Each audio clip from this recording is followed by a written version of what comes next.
కనుక ఆ జీవితం కోసం మనం ఏం చేయాలంటే పునాది అనేది ఎప్పుడు ఈ లోకంలో ఉంటుండగానే ఈ లోకం శాశ్వతం కాదు, ఈ లోకం నాది కాదు, ఈ లోకంలో నేను యాత్రికుడు. కానీ వాస్తవమైన జీవితం ఒకటి ఉంది.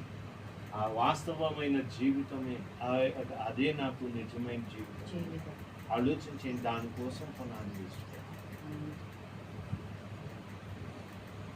అది ఎప్పుడు జరుగుతుంది అని అంటే మనం ఈ లోకంలో పరదేశులము యాత్రికులము అనే మనసు అనేది మనం కలిగి.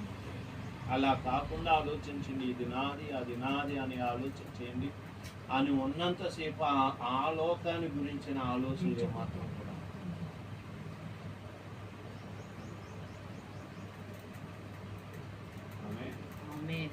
కనుక ఆలోచన చేయండి పిల్లారా, దేవుని వాక్యం సెలవిస్తుంది, ఎంత సంపాదించినా ఎంత తిన్నా ఎంత ఉన్నా ఇది నాది కాదు అని మనసు ఎవరికైతే ఉంటుందో వాళ్ళకు మాత్రమే ఆ లోకాన్ని గురించిన ఆలోచన అనేది ఉంటుంది.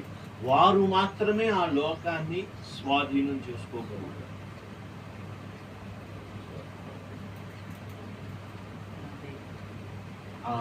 ఆ లోకాన్ని స్వాతంత్రించుకోవాలంటే దేవుడు చెప్పిన మాట పరదేశులుగా ఉన్నారు. వాళ్ళు భూమి మీద బ్రతికినంత కాలం కూడా ఎలా ఉన్నారు అంటే పరదేశులమే అని అనుకున్నారంట. ఇంకా చదవండి, హెబ్రీయులకు రాసిన పత్రిక 11వ అధ్యాయం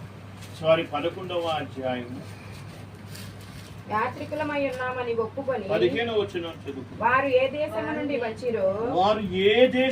వచ్చిరో ఆ దేశమును జ్ఞాపకం ఉంచుకున్న ఎడల మరలా వెళ్ళుట వారికి వీలు కలిగి ఉన్నది. భూమి మీద బ్రతికినంత సేపు మనం ఎక్కడి నుండి వచ్చాము అనేది మనం జ్ఞాపకం అనేది ఉంచుకోవాలి.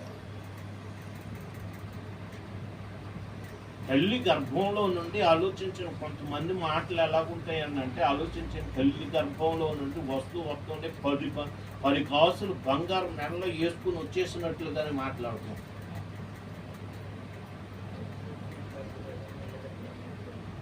రేటా అర్థమవుతుందా?